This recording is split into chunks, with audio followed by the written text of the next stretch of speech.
Brazil ভক্তদের জন্য দারুণ খুশির সংবাদ। আর মাত্র কয়েক ঘন্টা পরেই আক্রমণ ভাগকে আরও শক্তিশালী করে যুক্তরাষ্ট্রের বিপক্ষে মাঠে নামবে ব্রাজিল। বিস্তারিত জানতে ভিডিও শেষ পর্যন্ত দেখবেন। শক্তিশালী যুক্তরাষ্ট্রের বিপক্ষে তাদের মাটিতেই ব্রাজিলকে লড়াই করতে হবে 2024 কোপা আমেরিকার এই ফ্রেন্ডলি লাস্ট ম্যাচ।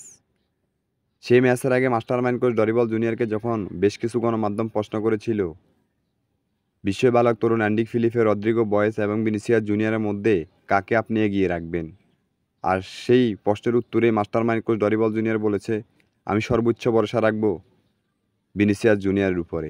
ভিনিসিয়াস জুনিয়রকে নিয়ে আরও বেশ কিছু কথা বলেছেন। তিনি বলেছেন, ভিনিসিয়াস জুনিয়র হলো নেইমাররা বর্তমানে ব্রাজিলের যোগ্য উত্তরসূরি।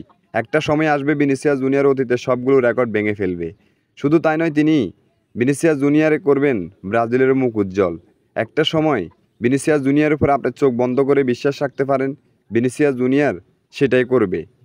মাস্টারমাইন্ড কোচ ডরিবল জুনিয়রের মাস্টার প্ল্যানগুলো বুঝতে আসলে খুবই difficult. Mastermind coach Dorival junior মেক্সিকোর বিপক্ষে তারকাগুলোকে সাইড বেঞ্চে বসিয়ে রেখে জুনিয়রগুলোকে মাঠে ছেড়ে দিয়েছেন। তিনি বলেছেন, যুক্তরাষ্ট্রের বিপক্ষে তাদের গেমিং প্ল্যান আরও চেঞ্জ হবে। বিশ্ববালক তরুণ অ্যান্ডি ফিলিপে যে পজিশনে খেলতেন তাকে সেভাবেই রাখবে। তবে ভিনিসিয়াস জুনিয়র শুরু থেকেই মাঠে নামবে আক্রমণ ভাগে। তারা আরও বেশি কিছু কাজ করেছে। তবে যে প্ল্যানগুলো নিয়ে আসে তারা সেই প্ল্যান মোতাবেক খেলতে পারলেই যুক্তরাষ্ট্রের বিপক্ষেই বড় জয় লাভ করবে ব্রাজিল। আপনাদের কি মনে হয়, ব্রাজিল কি পারবে যুক্তরাষ্ট্রের বিপক্ষে জয়লাভ করেই 2024 কোপা আমেরিকার শুভ সূচনা করতে? কমেন্ট বক্স খোলা রয়েছে, আপনি আপনার মহামূল্যবান কমেন্টটা করতে পারেন। খেলাধুলার সকল আপডেট নিউজ পেতে আমাদের চ্যানেলটি সাবস্ক্রাইব করে আমাদের ভালো থাকবেন।